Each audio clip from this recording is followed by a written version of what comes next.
Good morning, everyone, and welcome to today's UBC Talks webinar with the topic UN Sustainable Development Goals in UBC cities. This is the second UBC Talks webinar with the SDGs as a topic. Last month, we heard experiences of how our member cities have engaged in reporting of the progress of the 2030 Agenda, and we were presented the recently published Handbook on Local SDG Reporting made by the European Commission Joint Research Centre. Today, we will dig into how our member cities work with this SDG framework locally, and we will hear examples on how to integrate the SDGs into city strategies. My name is Jutta Mäkinen, and I work as the Communications and Network Manager for the Union of Baltic Cities Sustainable Cities Commission. I will be moderating today's webinar, and with me today is also my colleague Maria Andreeva, who will be taking care of the technical side of the webinar. So let's get started with some practical information. The webinar will be recorded and will be uploaded on our website and on our YouTube channel later on. Your microphones are all muted by default, but if you at any time wish to ask questions, you can do so in the question box you can find in the bottom of the control panel. The questions will be answered in the Q&A sessions after the presentations, and then you will also have a chance to present more questions directly to our panelists. And also, before we get started, I would like to give you a short introduction of the Union of the Baltic Cities and its activities. We are a network of cities in the Baltic Sea region working together to foster sustainable, smart and safe cities. UBC works through its 7 thematic commissions, and we at UBC Sustainable Cities Commission are responsible for the environmental and the urban sustainability activities within UBC. In the Sustainable Cities Commission, we work with several different topics, like, for example, water management, local climate work, energy management, urban planning and mobility, and sustainable urban development. We engage with our member cities around these topics, and this webinar series is one example of the work we do. The idea for this webinar series is to give a platform for our member cities to share good practices and experiences with the network and interested parties also beyond. In the lower right corner, you can see our website address, so please have a visit to learn more about the work we do. And also now we are very interested in knowing more about you, and we have a quick question. I will launch a poll right now to see how many of you have participated in a UBC Talks webinar before. Okay, thank you for your answers. We will now share the results. Okay, I see a lot of first-timers. Welcome. We are very pleased that you're here. Thank you for your replies. Okay, good. Now I will briefly present today's agenda for you. So as said, today we will focus on the work with the SDGs on local level and how to integrate this framework into strategies. We will open with a presentation from Ms. Alice Siragusa from the European Commission Joint Research Centre. Alice will be sharing us a few European examples of cities who have integrated the SDGs in their strategy and what has been their approach in this process. And after that, we will move on to experiences from our UBC cities. We will hear how they integrate the SDGs in their own work locally. And we will conclude today's webinar with a question and answer session. And as I previously mentioned, you are very welcome. You're even encouraged to ask questions also during the webinar, and we will address them in the Q&A session. And I'm sure our speakers will be very happy to answer. But now, without further ado, towards our first presentation, let me introduce you Ms. Alice Siragusa from the European Commission. Alice, the floor is yours. Thank you very much. Jutta, thank you very much for the invitation. I'm happy to be here in the second talk. What I would like to introduce to the participant today is a little bit of reflection that we have been doing at the JRC in the last months regarding the integration of the SDG into local strategies. The JRC supports the European Commission with knowledge and is the in-house service, knowledge service of the Commission. So we support all EU policies in general. What I would like to talk to you today is a little bit recalling the main concept of the localization, going into the example and conclude with some reflection on the challenges and opportunities of these processes.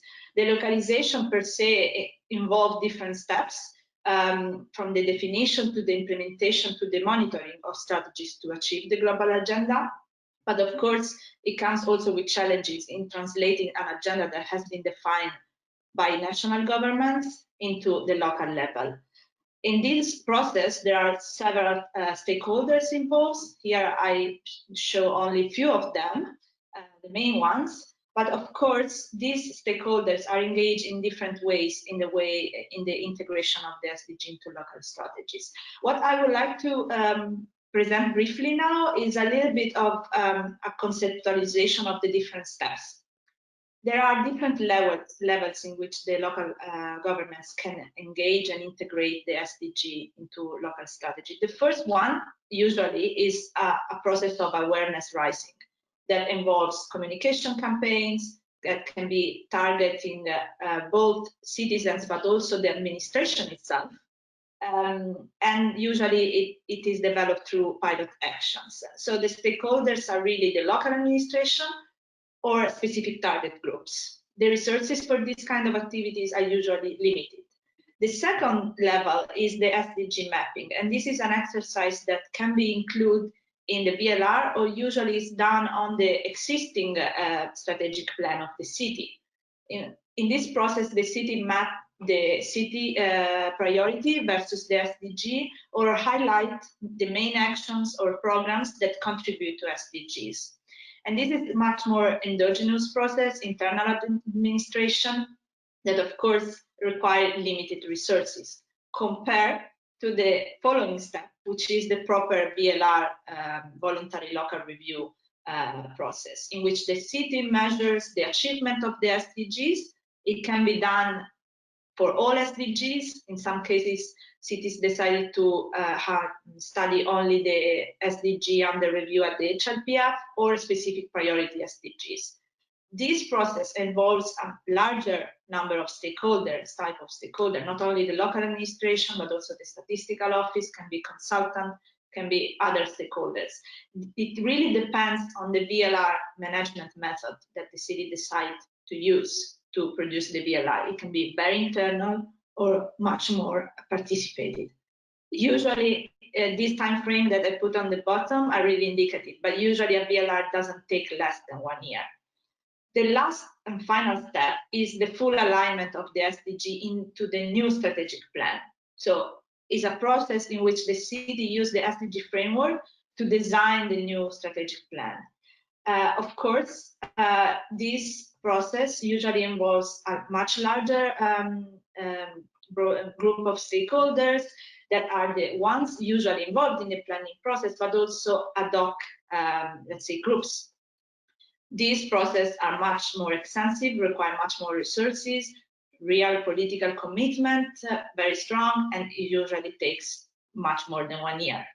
Really depends also on the legal framework of the city itself.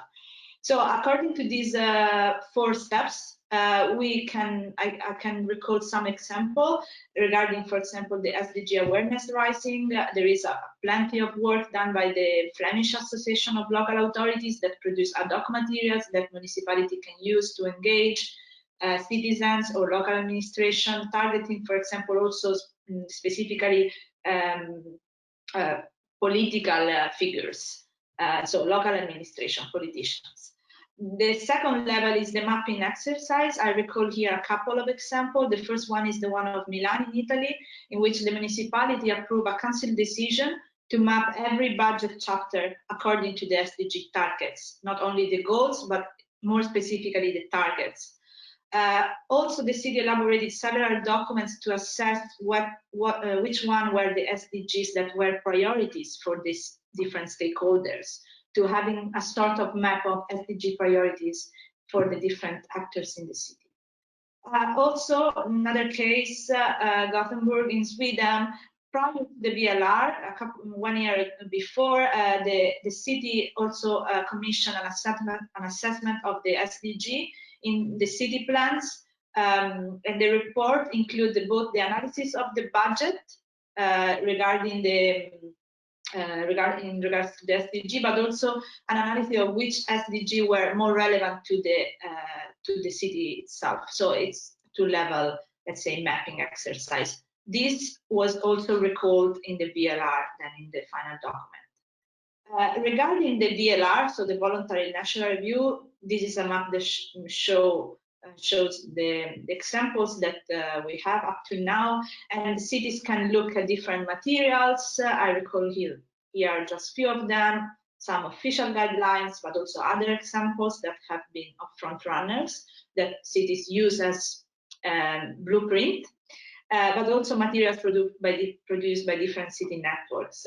In this regard, of course, there are very technical challenges regarding the translation of the global system into the local one, but also in the identification of the indicators. Having in mind that the VLR should be one part of a localization process that should really help, should be designed as a tool to assess the achievement, but also to identify gaps and priority actions. In these regards, at the Joint Research Center, we have been working extensively on the identification of indicators that can measure the SDG at local level, and we published in February this handbook that we presented in the last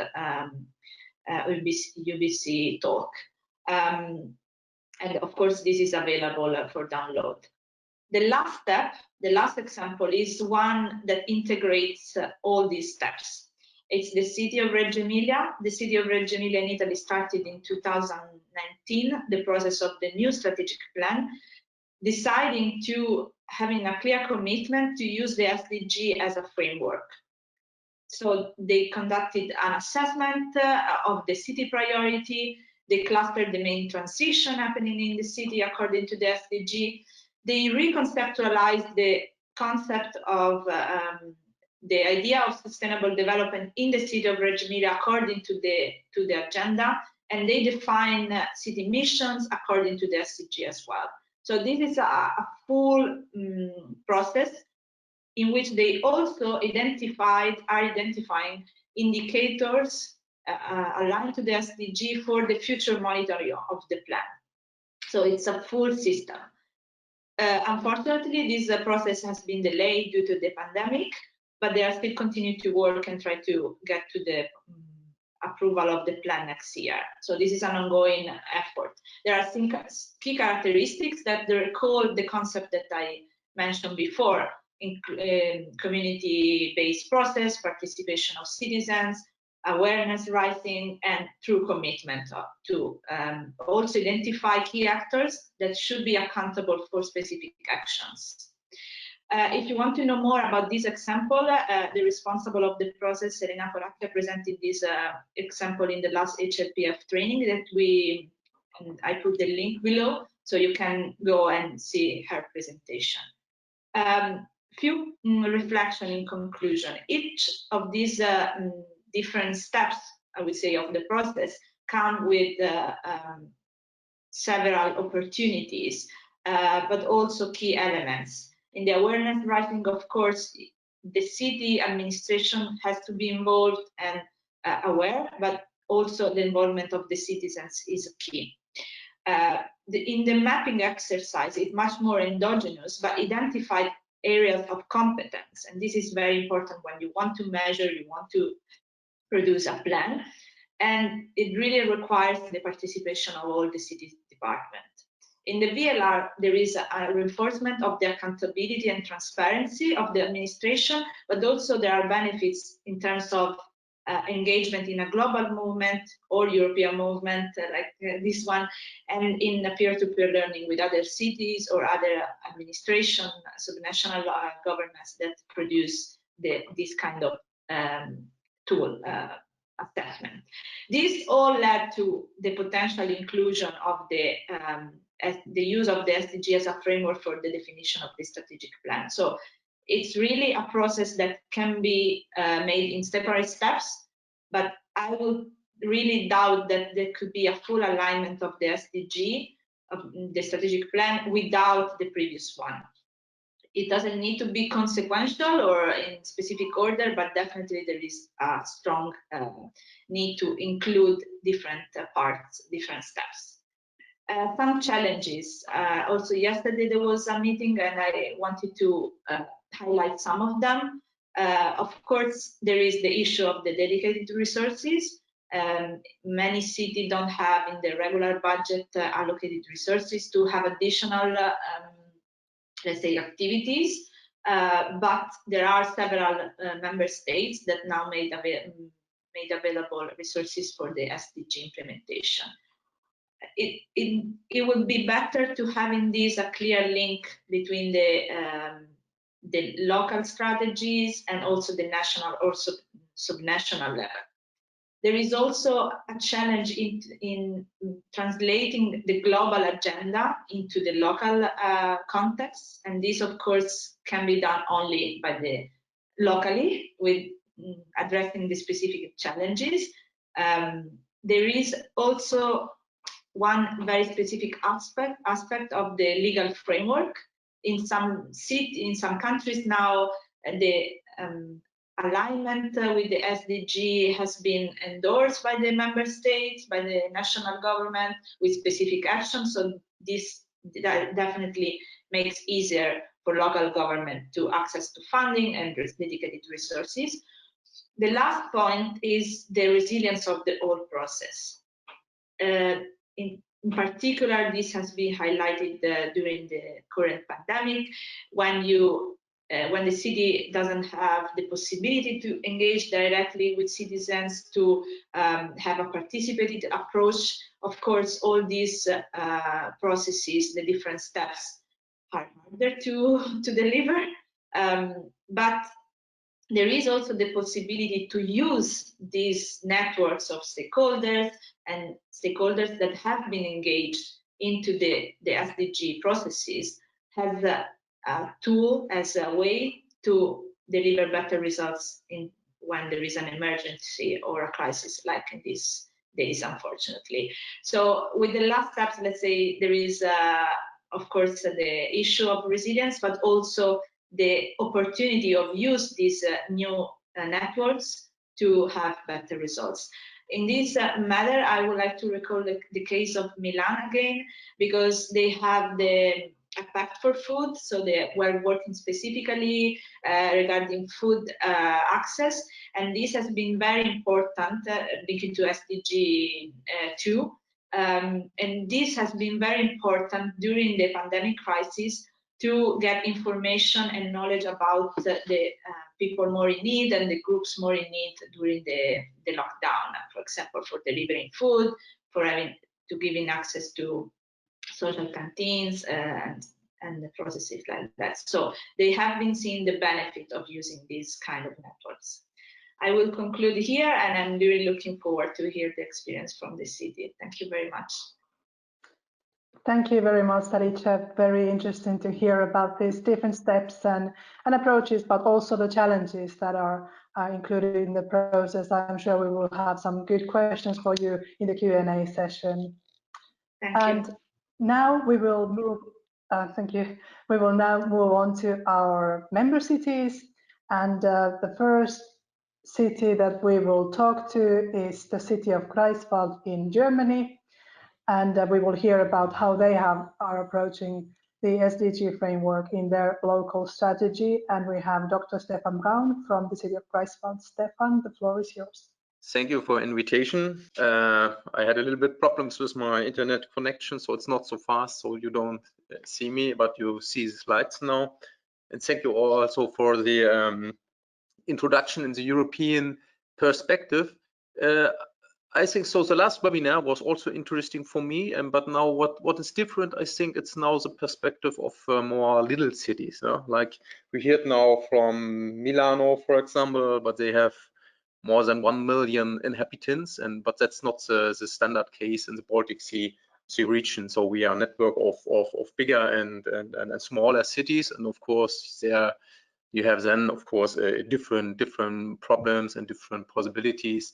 So Greifswald has about 60,000 inhabitants. Yeah, to see that's somehow different, yeah, to Helsinki last time or Riga and so on. So I have just 2 points. What I wanted to say is just the first is talking about where we are today, what we are doing. There's the SDGs in Greifswald, and if there's some time, because I didn't know how many other cities are involved now today, to see some practical things. So what we are doing, what we are working on in practice. So not being so abstract like before, yeah. So in theory, but what we are doing in practice. So we are yeah. For starting, we are somewhat proud of this. So this year, Greifswald was nominated as one of 4 cities for the German Sustainability Award. Unfortunately, or let's say, so we didn't win. It was another city in Germany. It was Buxtehude. And but what you have to know, so it was the award is for different city size categories. So for example, for the bigger cities, Kiel has won the prize, for example, and Kiel is also a UBC member. So there are very good contacts to the city also. And what we have in the city, so the city council, they decided for the United Nations goals. Yeah, that was the starting point, of course. And where we come from is what we are doing all the last years. It's from the climate protection, from the field of climate protection. And it's for me. So for example, I'm responsible for the climate issues. Yeah, I'm a climate officer, let's say so.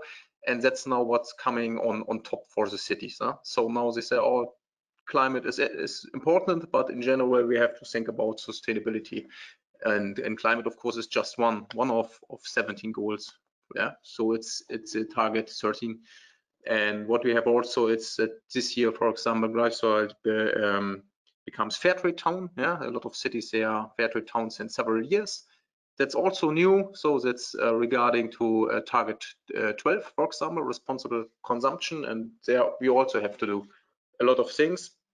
But what you have to have in mind is the manpower of the people, and that's all we are doing in our environmental department. Yeah, dealing with climate, sustainability, fair trade, and so on. So what is maybe a little bit different, what we did is first of all, we developed a report, let's say the state of the art where we are today in Greifswald, regarding to Greifswald. And there's a guideline for cities in Germany, or more exactly for cities in North Rhine-Westphalia, and we use this guideline. Yeah, so that it is more comparable to other cities, and for us it made no sense here that everybody develops his own strategy, his own plan. So if you have somehow some guidelines, that's quite nice, and we use that. And here you find also the link for our our state of the art report, but it's unfortunately for you, it's in Germany. In German. So what is the difference? What I saw last time. So in this guideline, they tried to make it more easier for the cities, because they tried to group the different SDGs into topics you can deal with as a city. So, and it's just to see what they are doing. So out of this 17 SDG goals, they made 10 topics, and we try to deal with that. So the first 3 you see here, so it's sustainable administration. And in the second column, you see which SDGs contribute to sustainable administration, for example. Yeah? And the next field would be lifelong learning and culture.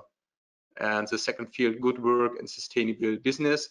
And then we tried, okay, what could it mean? Yeah, there's different fields for the cities, and later in a real strategy to find the right indicators. So there are indicators for measuring this fields, but also in reality, what you have to see then, you have to add the core measurements to really local measurements. Yeah, and every city has to find this local indicators. Yeah, what is good, what is easy to measure, and on what you can really deal with. Okay, so the next slide is just for completing the things, the other fields. Yeah. So the next would be social justice and future-proof society. Then sustainable consumption. Yeah. So it's on sustainable consumption. It's on the one hand on the local level, like yeah, ecological food, for example, but also on the world perspective, like the yeah, like fair trade, for example. Global responsibility, of course, is also important. So we have, for example, so our partners, a partner city in Brazil, for example, and there we have a climate partnership, for example, with the city in Brazil, Pomerode. And yeah, I think it's the same in the different cities. As you have global connections to other cities, you should use that. Climate protection and energy, of course, it's where we were started. It's really important. And that is the last three ones. So it's about sustainable mobility. So that's also important for the cities, because so directly we all have to deal with mobility questions. It's really important. But if you see the SDGs, it's not direct to mobility. Yeah, it's about health and about justice and live under at water and living at land, for example, or innovation and infrastructure. But how to deal, how does it fit with sustainable mobility, where our questions are? Yeah? So somehow I think it's quite okay to find other categories. Then of course climate adaptation. Then that's also somehow new for us, for the cities, because so all the last years, of course, the focus was on climate protection, and now it changed, of course. Yeah, so everybody knows the real development. Yeah, you all see what's going on in California with the burn of forest and so on, and also in other countries. So climate adaptation will be more and more gets the focus. And living and sustainable quarters, of course. So that's where people identify with their quarter they live. So that should be also in focus for the cities. Okay, so what we have done in reality, so we did an inventory survey, so that includes a structural analysis. So that means so it's regarding more or less to the city administration. So which departments we have, which departments all can contribute for the sustainability questions. Then we did a document analysis. So there are a lot of concepts for mobility, for cycling, for economy, and you know, of course, there are a lot of projects and citizenship decisions. So if you really regard what decisions there are the last 10 years, you're surprised, yeah, what all is there. And then a third part was also to regard on civil society. So there's a lot of progress. So a lot of people, organizations, NGOs are dealing with these topics, yeah, to see where we are outside the city administration, what's going on. And then we did a SWOT analysis for each subject area. So that means to see where our strengths, our weakness, our chances, and our risks. And then we did a questionnaire, yeah, but it was also, we like to do a workshop, but because of pandemic situation, that was not possible. And we did a little questionnaire to see where the city, where our city should start. So what is most important, yeah, for the inhabitants or for the other stakeholders. So we can't start with 17 targets or with 169 sub targets. Yeah, you can't start with all at the beginning. You have to focus and going step by step. So in the end, of course, so then we have our publication, and we presented, of course, the state-of-the-art report for our city to the local climate committee. And it's for us the first step in direction to a strategy. Yeah, that's the second step. So we have done the first step, and now we are on this on the second step. But there's also what you have to have in mind. So we heard now from Alyceum, you have these 4 steps. But in Greifswald, for example, for this strategic plan now, we have just that's more or less a little bit more than 3 months. It's not about years. So that is what's going on the local level. So to have time more than several years, that's theory. That's not practice. But also not for the smaller cities. Yeah? We do not have this time. Yeah, it's also a question of budget you have for developing the strategies, for example. But what we can advise, what we think, so even without a real strategy, so even this first part, to have an inventory and to have really an overview about all the citizens, the decisions, all the subject concepts, all these projects, it's very valuable and helpful. Because it happens more than you know or you expect. So that's surprising. So that's quite good, we think. Okay, and that's true results out of this report. What you can see at the left part. Here it's you have this 10 categories, for example, sustainable administration, part 1, and then you see here at the bar how many projects we think you have deal with sustainable administration, how many concepts you have, or the blue one is the partnerships. So regarding to sustainable administration, we have no partnerships with other cities, for example, but for climate we have some partnerships, like for Brazil, and so you see where you are more weak, where projects are missing, and where you have to have more work. Yeah, you should spend more time to think about that. And the right diagram, it's a spider diagram. That's also it's important. So in the middle it's unimportant, and outside it's very important. So yeah, the German word wichtig, important.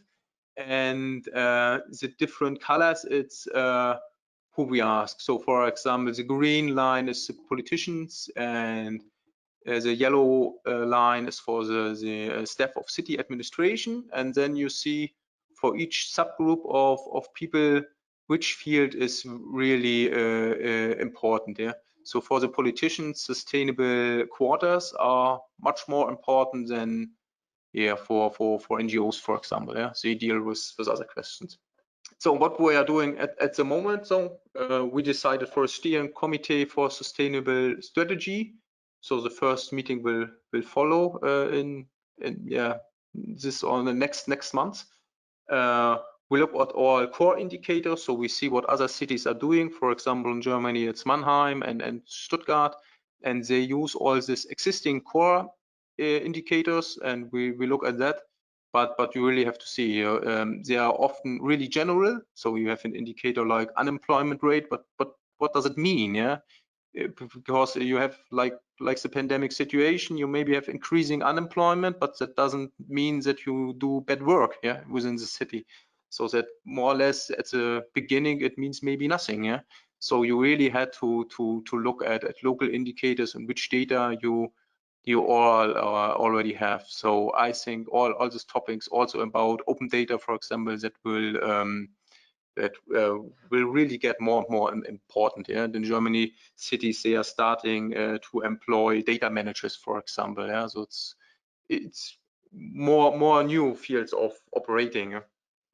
And we further like to involve the city population. So this first questionnaire was for like I said, for some NGOs and so on. But the next time we like to make it more open for all inhabitants, so that we get better insight what is important for the people. And yeah, so sustainable strategy, we of course it will be finalized in 2021. So when it should be ready, really like at the beginning, or like in spring. Yeah, let's say. I think we will not manage in January, but like I say, so in January we have time. It's 3, 4, maybe 5 months. Yeah? It's not about years, and that's of course, if you see the importance of this topic, it's really less time. Yeah? And you can't do everything you like within this time frame. And now I could show you some practical things what we are doing in Greifswald, just to get in some impressions about Greifswald. Where we come from, all people, all cities, they have some climate targets, and that's of course like you see in 2050, or because of Paris Agreement, we have to have more or less no emissions, no CO2 emissions, and that's really difficult, yeah, to manage that. So it's the first step, you know, to substitute coal by gas, yeah, by natural gas, for example. That can explain, yeah, a bigger jump, for example, also. But how to get nearly zero emissions, that will be important topics in next years. So we have a master plan, 100% climate protection. So 22 cities in Germany where they developed at the moment such master plans. So the target was really to show which way the cities have to go until 2050 to the long-term perspective. And there's the target to save 95% of CO2 emissions, and also halving the final energy demand. And therefore we have a catalog of 55 measures. It's about in the field of city development, municipal buildings, supply and disposal, mobility, but also private household and business, and that's our working plan we have to deal with. But in general, it's regarded to climate protection. And that's also what we have by council decision. We started now to regard every council decisions to see what influence it had on the climate issue, not in sustainable in general. That would be another story, but it's even more complex. Yeah, if you really say you have a city decisions, and to say what does it mean for all 169 sub targets, yeah, that's in reality it's quite complex to say, yeah, what does it mean. And what we have, what is also good, we have a local climate alliance where we are talking about all the climate issues. But that would be also somehow a problem for a smaller city. If you regard on sustainability, of course, you need some sustainable alliance, for example, yeah. But it's more often the same people, yeah. So that is, so how does it fit together, yeah, or because other partners, they say we should deal with climate questions and not with all the other questions surrounding, yeah, on top, which means which deal with sustainability in general. Okay, and that is just get some impressions. So Greifswald is a cycling city, so if cycling a topic for you, so there are we are one of two cities, I think, with the highest share of cycling. So we have more or less 40% of cycling. There are other cities in Germany, they would be happy to have 20%, and 93% of all the students, so we are a university town, are using bikes. So that means more or less everybody is using the bike, and that's quite good. But of course, it's what's good for us, it's of course, so like you see the circle, that means more or less all people are living in a 3-kilometer radius. So that means that's perfect for cycling. And of course, if you have in university, young people are using cycling, that's also a starting advantage, let's say. But what we learned, of course, from Denmark, from Copenhagen and so on, it's not necessary. Yeah, even if you have no students or a bigger city, you can be really successful. But of course, it's quite good, yeah, if you have a university.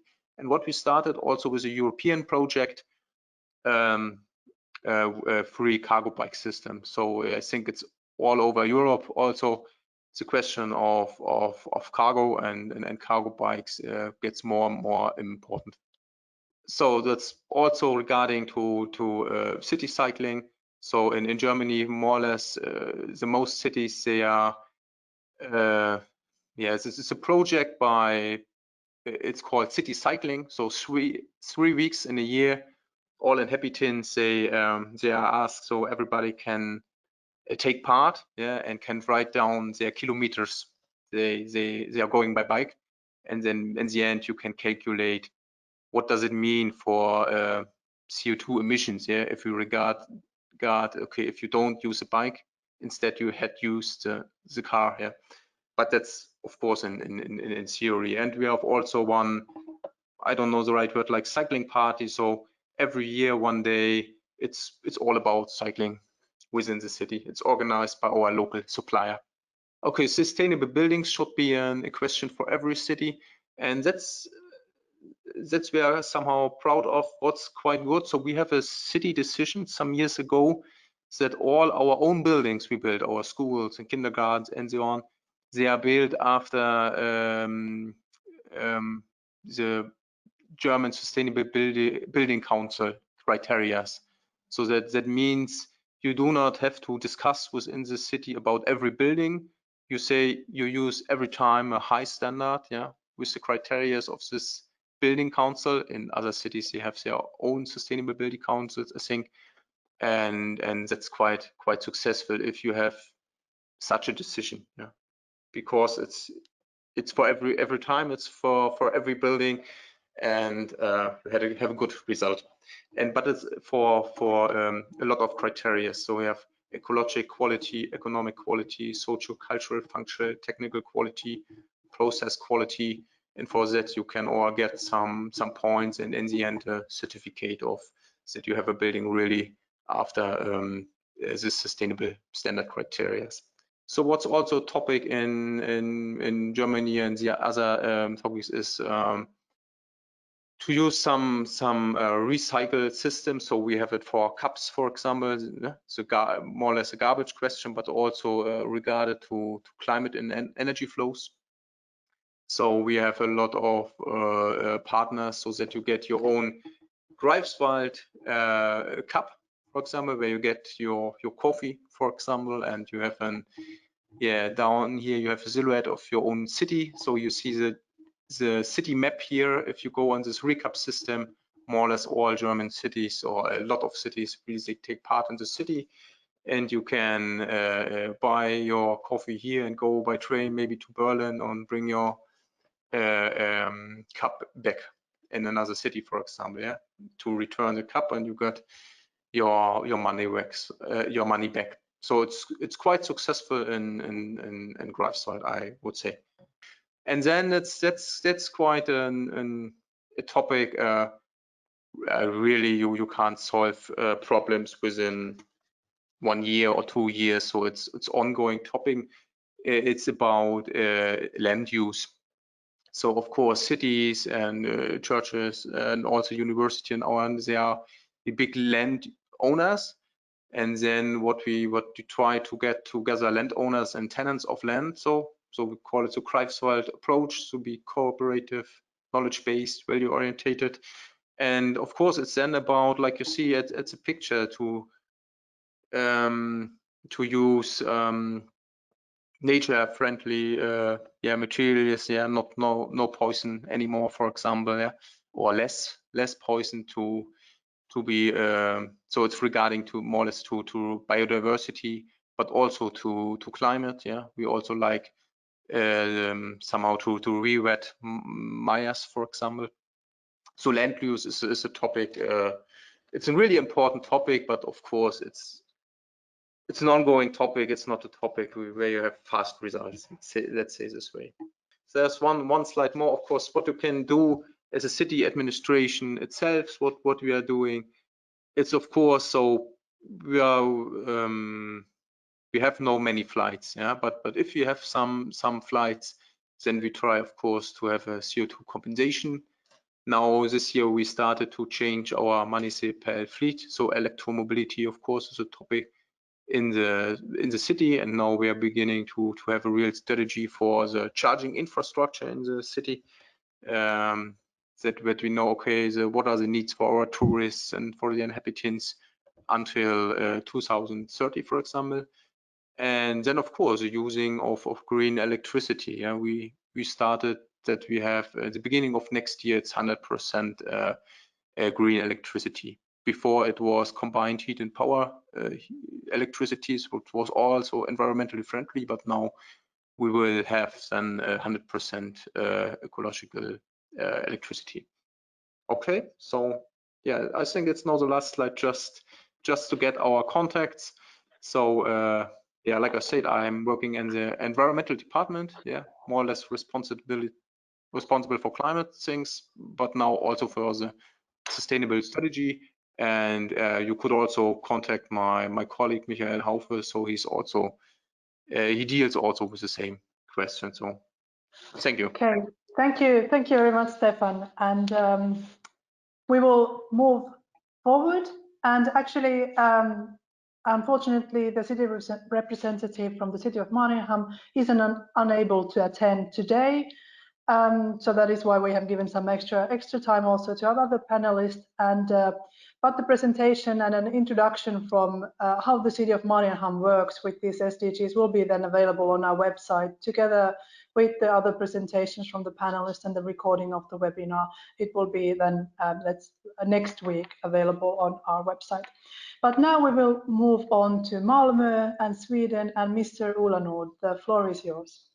Yes, my name is Ola Nord, and I work for the city of Malmö in Brussels as head of our European office. The SDG work in Malmö started actually already in 2015. The mayor participated in the COP meeting in Paris. We signed up to that in 2015, and we already had an ambition with our environmental program initially, which was initially taken in 2009. So we had an approach when it comes to environment and climate, but we didn't obviously cover all the 17 SDG objectives. What we did when we came home, there was a political debate in the city, and the city leaders and our mayor decided that we need to establish some kind of organization to be able to roll out the SDGs in Malmö. The decision was to sign up to all 17. As a background, I can mention that Malmö we are growing. We're growing by about 5,000 people per year. Currently, we stand at about 345,000 inhabitants. The city department has 14 different divisions, and we are as an organization, we are 27,000 people working for the city of Malmö. So we in perspective to many other local authorities in Europe, we cover a very large variety of domains and things in the city, which means that we also can influence them in many ways. And the city budget, should be mentioned, is about 2.2 billion euros per annum. So what we did anyway in 2017 and then 18, we tried to transform the SDG goals to local goals, and we started to look at, with a secretariat initially, with 5 people working there, to look at how we could integrate them in the city so that this is not run as a separate project. This is a process that has to be fully integrated in the city's work. So in 2018, we had the municipal board adopting the strategy for the long-term implementation of the 2030 Agenda for Sustainable Development, and we signed up to neutrality in the city by 2030. We have worked a little bit less with our citizens, and we have the first couple of years looked mainly at our own organization, also because we politically cover so many different fields in the city, from schools, culture, open spaces, beach, ocean water, city planning in terms of traffic and circulation, etc., etc., etc.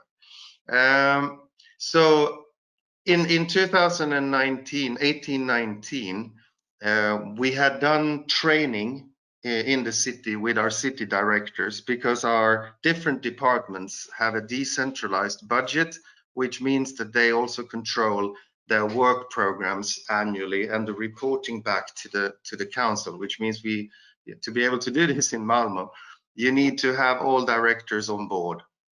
So we've had a lot of work internally around how to identify each department's impact on the SDGs. Which objectives concerns you? Which objectives are we directly doing things about already? Which ones can we easily target, and which ones would become the main obstacle to succeed by 2030? And in this process, see here. So we, like I said, we implemented the long-term strategy,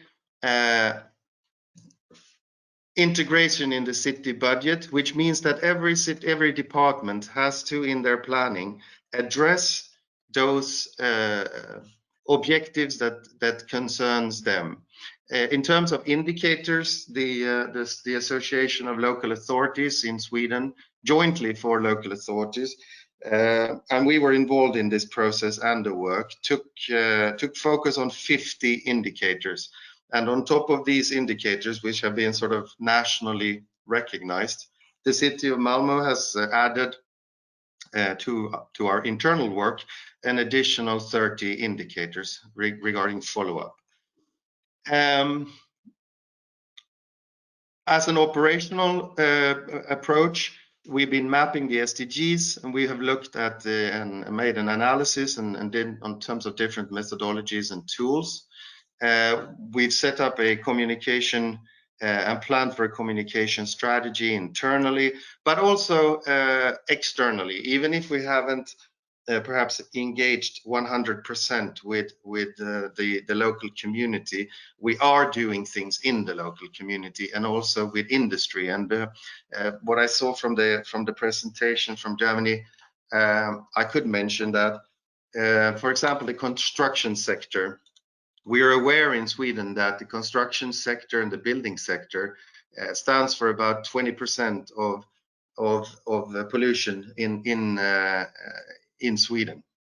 What we did was that the city planning and building permit division contacted literally all construction companies active in the Malmö region, which comes to about 120, 130 very large to very small companies. And we've, through meetings and discussions, we have managed to come to a point today where all these 120 companies have signed up to a joint platform where we have a joint steering committee with the city representatives and construction company representatives. We worked out a strategy on how the construction sector should be CO2 neutral in terms of life cycle in materials by 2030 as well. And in this work, we've now started to discuss how to establish a construction sector reinvestment or in climate investment fund, where the sector has agreed to allocate funds and also to be used jointly by these companies in terms of future construction investments and so on.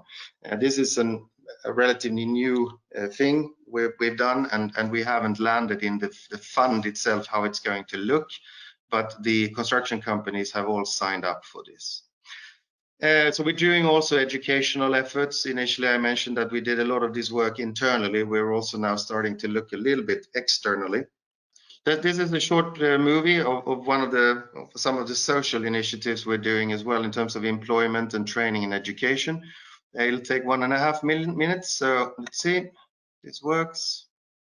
Ola, we can also share it later on if it's not working. Yeah, I think we need to do that. Well, it's actually working. Hang on a second. No, we skip that. So as you can see here, and by the way, there's going to be a link at the end. There's about 10 videos, I think, available on our webpage, and also some material around what I'm talking about in English. And you get the link later. But as you can see, we needed a new goal structure in a way, because if you're going to integrate the SDGs in your work programs and in your city budget, you need to look at the political priorities in the 4-year budget between elections that we've set up.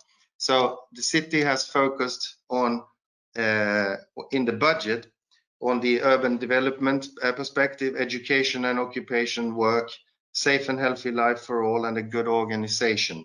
And then within each of these 4 objectives, you see we have reorganized the goals, which goals are allocated to what areas. Then we've looked at what do we need to achieve until 2030 in terms of urban development, for example, and where is Malmö today? What we need to do in terms of education and occupation, etc. And based on this, we then look at the budget targets. And in this way, we try to mainstream and, like I said, holistically integrate our money budget, our planning, our strategic documents, and to involve all of our departments. Then obviously we have done a bit of footwork regarding what have we achieved and what do we need to work with even more. And this unfortunately is in Swedish, but for example, objective 1, to reduce poverty. And here we've noticed that we are not the best in the world regarding this area. So we have to work more with families, find out families who are living in precarious situations and how we can help them better. When it comes to hunger and food in objective 2, we've focused on our schools as one means to reach out also to people and families which has problems economically, and to make sure that we can serve all children and young people good food in our schools throughout the year, and by so also help reduce the hunger issue. So every field here or every objective has been looked at carefully, and we have, through our indicators, we're trying to then target in on the issues we seem to be the most difficult to solve. And what started in between 2015 and 17, that we set up a secretariat internally. That secretariat has now been integrated in one of the other departments in the city. So we realized that if we want to integrate the SDG work in the city work, we shouldn't have a secretariat which stands out as a separate thing. So now everything is also mainstreamed internally. And that's where we're standing today. I can ask or answer questions and go into more detail statistically, perhaps, if you wish later on, but this gives you an idea of where we are today. We've come quite far internally. We've come quite far. We've also had a lot of exchanges with some German cities, Stuttgart, Bonn.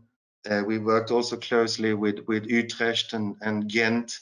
And because we noticed in 2016-17 that we were not the only city in Europe that immediately took on this challenge, and some cities that have come quite far as well. We've had quite a lot of interesting exchanges with also to help each other.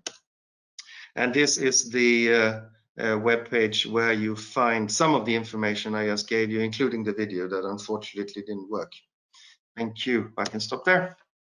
Thank you very much, Ola. Very inspiring to hear all the work that you have already done in Malmö and the systematic way that you are working now with this framework. Very inspiring. Yes, you really need to have the political engagement and support. And I mean, this wouldn't have been possible unless the mayor and the council had signed up to it, and also to focus on the 2030 year as our deadline. You know, Malmö wants to be climate neutral in all its activities by 2030, which is going to be extremely difficult.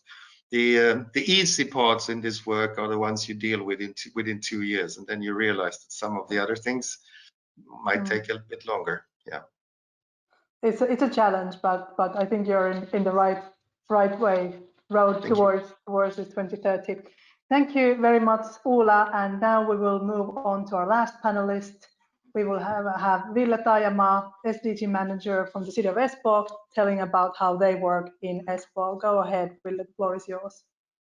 I'll close the webcam because I'm using 4G connection here to save some bandwidth.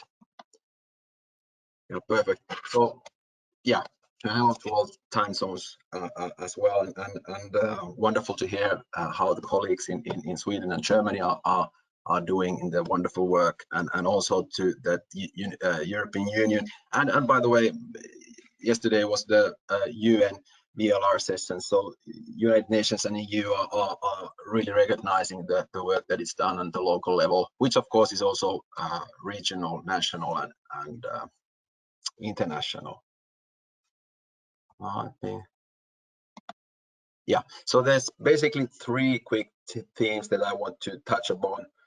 First is to kind of look at the complexity of the sustainable development at urban level, then kind of define from Espoo perspective, what is the Agenda 2030, how do we define it, and then look at the role of cities, especially of course how a city such as Espoo is working. Espoo is a relatively compact city.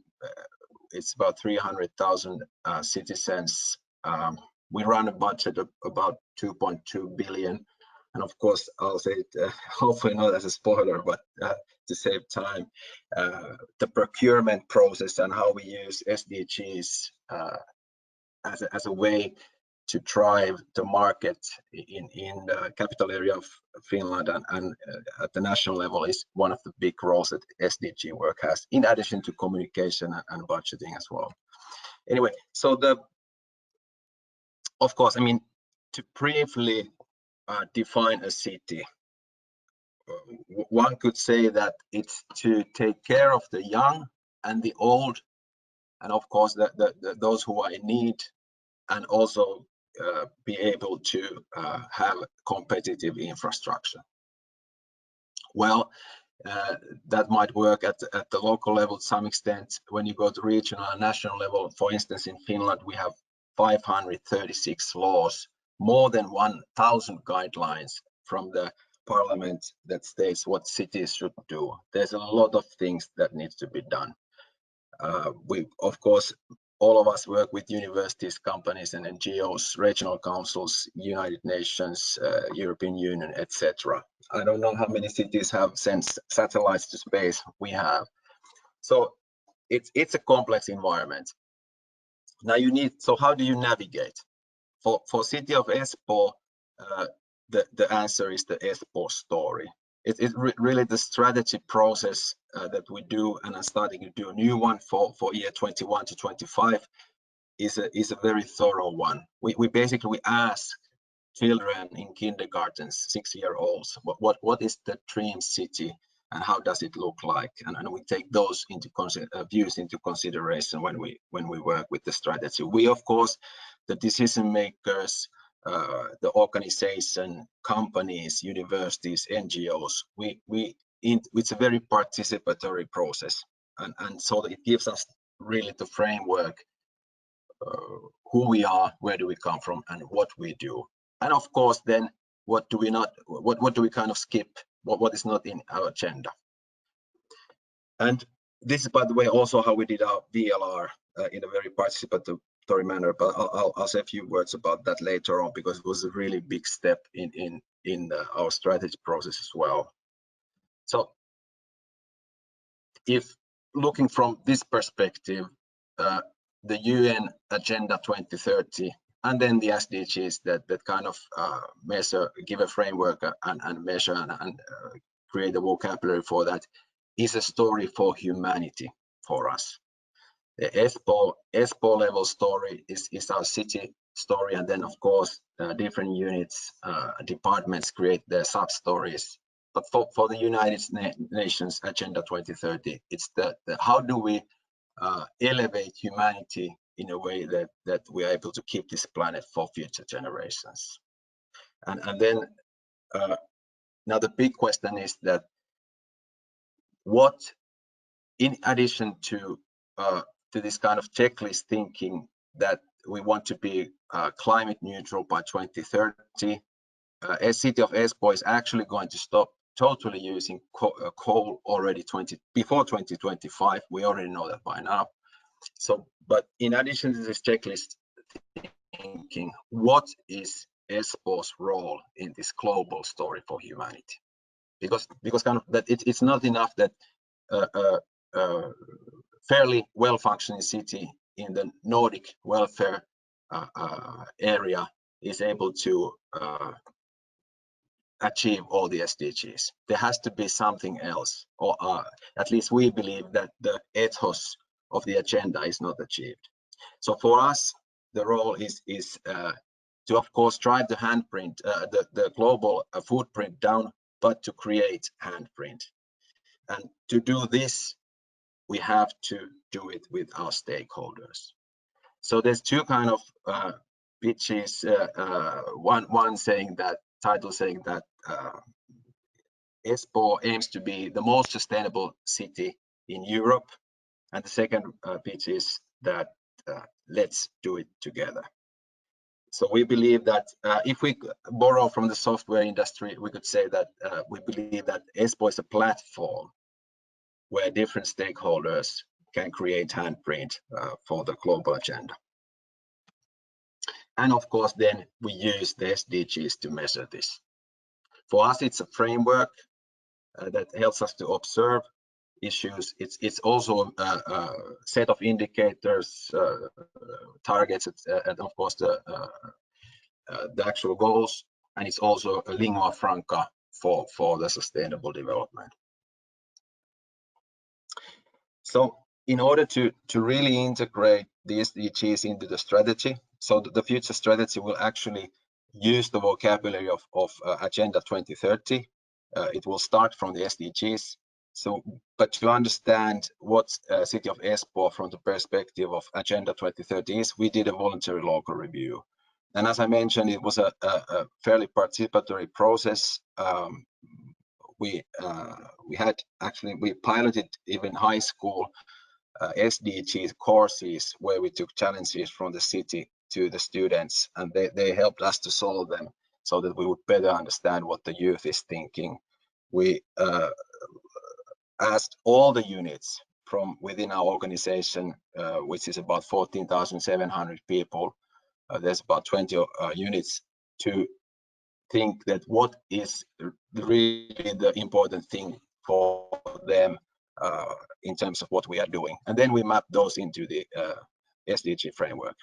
There was 3 themes. I really liked what Ulla showed, having the 4 themes. I can't recall them now, but we came up with 3 main emergent themes, being no one is left behind. Which basically touches upon the education and culture sector, but also the social and health sector, and which is I mean, it's fairly logical. It's mainly about the socio-cultural sustainability. Then was the let's do it together, which one could say is about economic and ecological sustainability, and it's all about how we do things together. That's, by the way, anecdote. I actually added this 2 minutes ago, just when Ulla was talking about the construction sites, and our colleague from Germany as well. So this is a story about what we piloted about emission-free construction sites. Let's get back to that later. But anyway, we looked at how we work with our partners in order to achieve the SDGs, and then in addition to that, there was the third, which was about more about ecological and partly about economical sustainability as well, which is about our infrastructure and environment.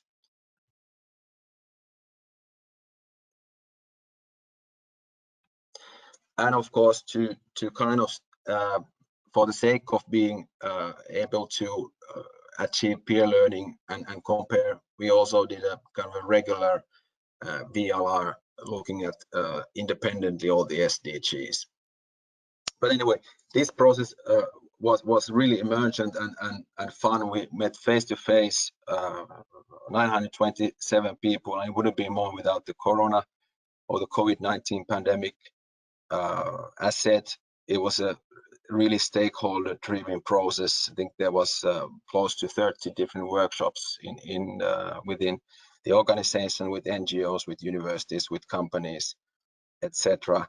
And now we can use this present state analysis about where we are, and also already looking a bit where we will be in 2025 to build up the strategy, in addition to looking at the things that can be done already with relatively short timeline, such as integrating the SDGs into the procurement process, that how to use the 2.2+ billion euros annually to drive the market to become more sustainable. Also, of course, in the budgetary processes, I think Ulla had a brilliant example of that. And then, of course, the communication part as well. Just to make sure we had enough time for discussion, I will actually end here, and I would love to comment and answer any questions. Thank you very much, Ville. This was another example of great systematic work with SDGs on a local level. So now we have reached the Q&A session. We already have a few questions in the chat box, but please send us your questions, and let's start with the ones that have reached us already. Just one. So there is one question. Is there any example how to map your city in SDG priorities? This question was presented during Alice's presentation. So do you have anything to add here, Alice? Is there any example how to map your cities in SDG priorities?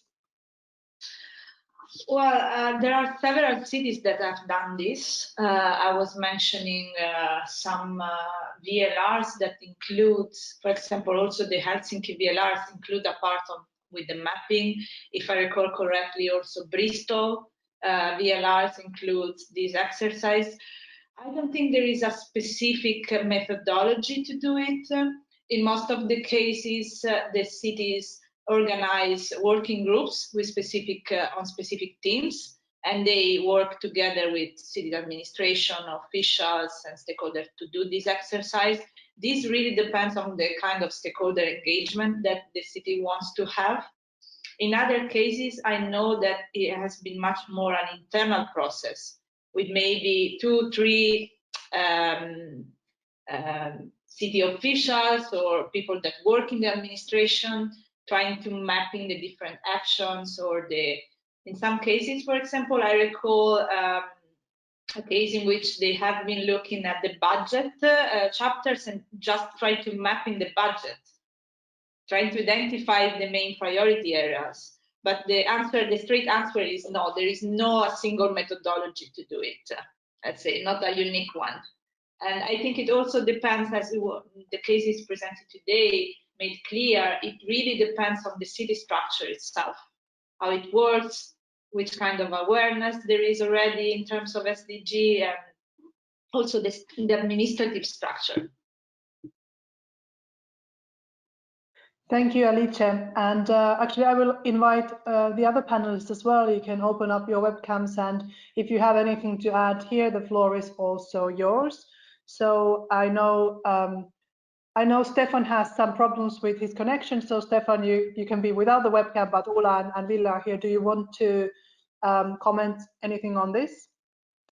I definitely agree with what you said, Alice, in the sense that it's an individual process. Obviously, if you find, I mean, we've noticed when we also meet with other cities in international projects, we worked even with Cape Town and cities in Namibia and so on, and the local authority, the way the political leadership is organized, the way you look and plan your budgets, and also your annual work packages from each of the different divisions in the city makes it an individual process. We were fortunate, perhaps, because already about 10 years ago, we started a sustainability work in Malmö, covering social, economical, and environmental sustainability, all 3 fields. And we mapped with researchers.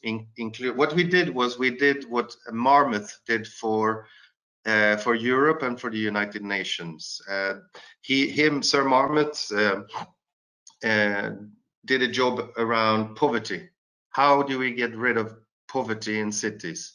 And if you start looking at poverty, you realize that poverty is about connecting people. It's about access to housing. It's about jobs, education. It's about so many things.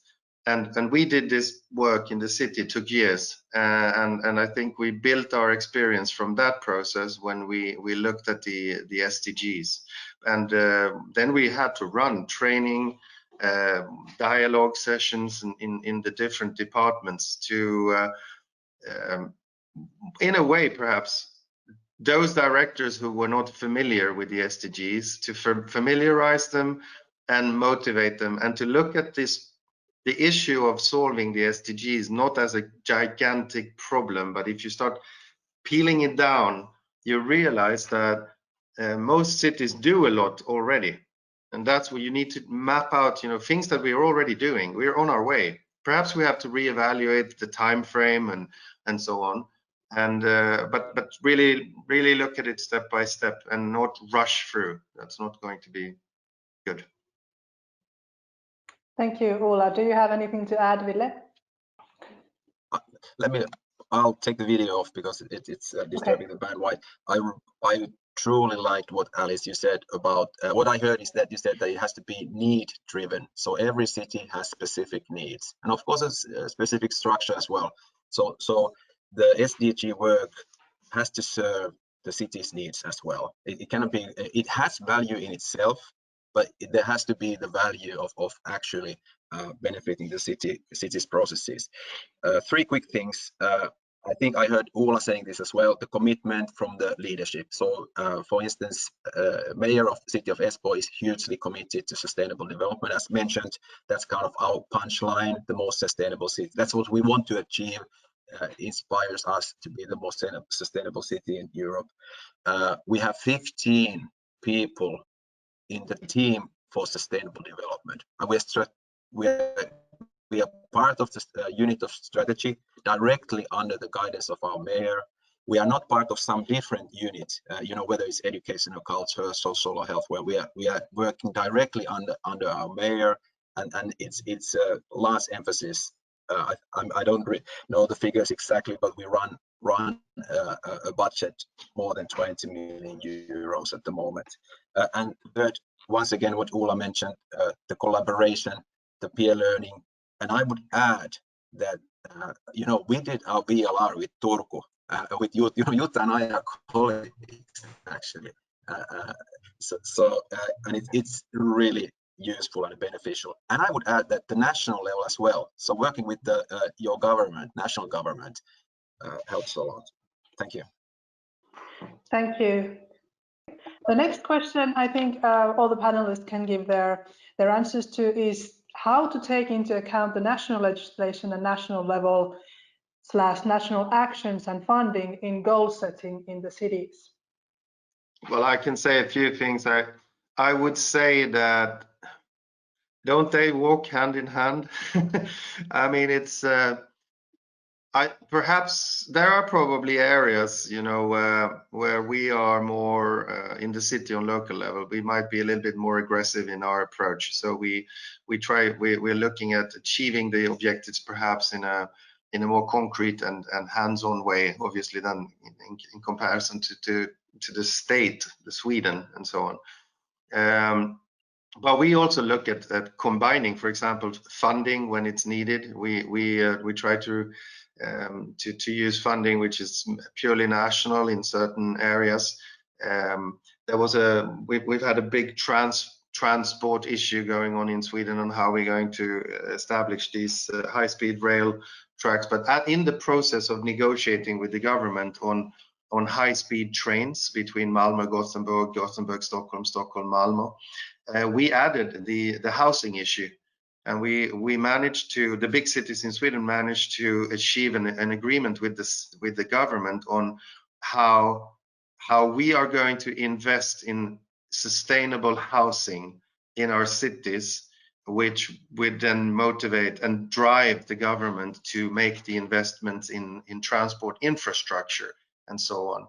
So it's a discussion, and I assume I think on national level, obviously it's important to have a good cooperation with other Swedish cities through existing platforms like the Association of Local Authorities and so on.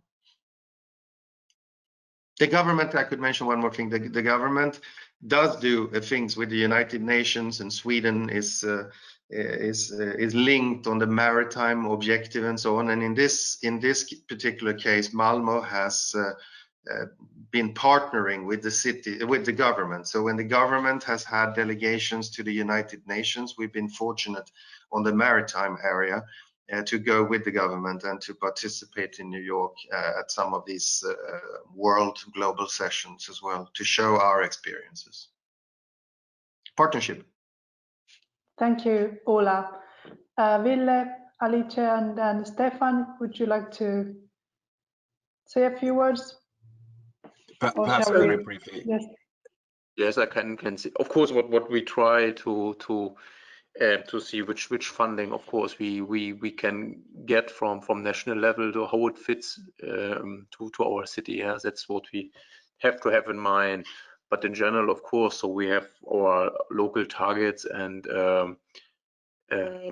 yeah, I think it's like we saw from the Finland case. Yeah, what was impressive. Yeah, you have more than 1,000 guidelines, national guidelines. What cities should do. So that's what you can't get an overview. Yeah? You really have to see what are your city targets, and then you have to see, okay, is there funding maybe you can use that fits to, and then go work. Thank you, Stefan. If we move on to our next question, it's actually directed now straight back to Greifswald. It's about the sustainable strategy that you're now preparing in Greifswald. Will this be the only strategy for the city, or do you have a separate, or did you have earlier a separate city strategy?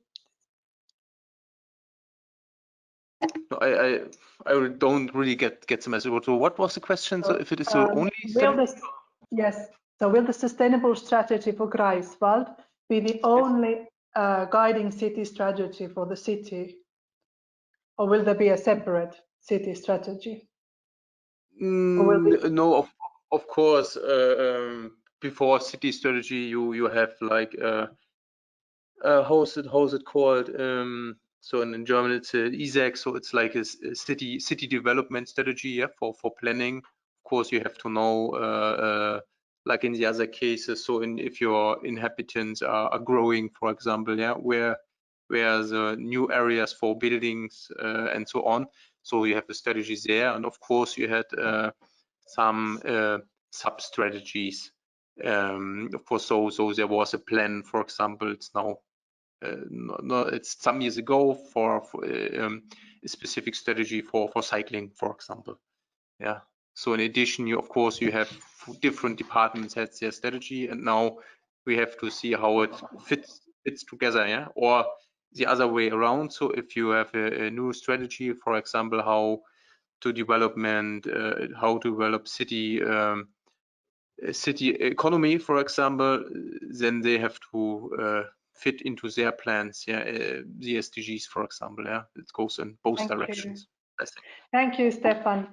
We actually do have some more questions in the chat, but since we are actually running out of time, what we will do is I will approach all our panelists with the remaining questions, and we will include this in the summary of this webinar. So then we will answer all of your questions, and we will publish them together with the recording of this webinar. Thank you to the panelists. I hope these examples here today really work as good examples on how to forward the UN 2030 agenda in our Baltic Sea region. And I hope it inspired cities. I think this is a great way of sharing good practices.